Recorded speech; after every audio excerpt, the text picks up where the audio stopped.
मिरज तालुक्यातल्या चवळी गावामध्ये मरगाई देवीच्या यात्रेनिमित्त एक अनोखी परंपरा जोपासली जाते। यात्रा काळामध्ये गावात कोणत्याही प्रकारचं दळण कांडप केलं जात नाही। गेल्या 200 वर्षांपासून हे गावकरी ही अनोखी परंपरा श्रद्धेनं आणि भक्तिभावानं जोपासतायत। बघूया।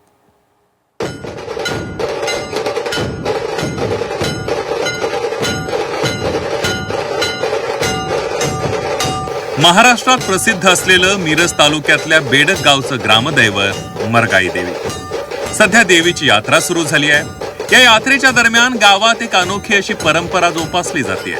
बेडक गावात यात्रेच्या 8 दिवसांमध्ये कोणत्याही प्रकारचं दळप आणि कांडप केलं जात नाही।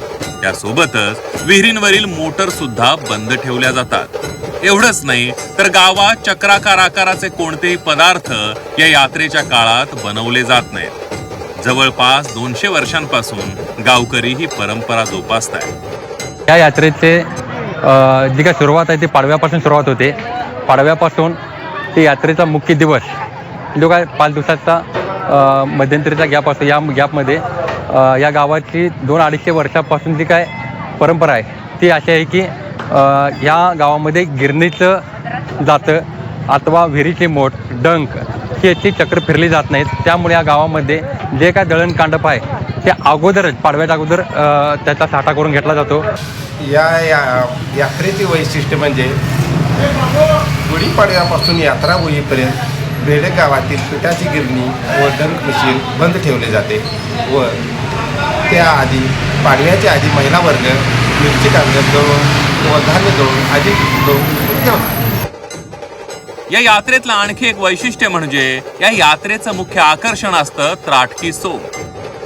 ही सोंग पाहण्यासाठी महाराष्ट्र आणि कर्नाटक सीमेवरील लाखो भक्त बेडगमध्ये आवर्जून हजर राहत असतात। त्राटकीचं सोंग जे महाराष्ट्रामध्ये कुठेही नसणारं त्राटकीचं सोंग आहे तेही या ठिकाणी बेडगेचं वैशिष्ट्य आहे, ज्याची हजारो वर्षाची परंपरा आहे। त्राटकी नावाची राक्षसीन अकराळ विक्राळ अशी राक्षसीन आपल्या सर्व सैन्यानिशी त्या ठिकाणी बेडक गावामधल्या प्रत्येक चौकामध्ये दरबार भरवते आणि ती आरोळ देऊन या ठिकाणी आपल्या दरबारातील सर्व मंडळींना आपल्या राज्याची अवस्था विचारते, खुशाली विचारत असते। गेल्या 200 वर्षांपासून बेडक गावात मरगाई देवीची यात्रा भरते। या यात्रेनिमित्तानं वर्षानुवर्ष चालत आलेली परंपरा ग्रामस्थ आजही तितक्याच भक्तिभावाने आणि उत्साहाने जोपासतायत। सरफराज सनदी, झी 24 तास, मिरज, सांगली।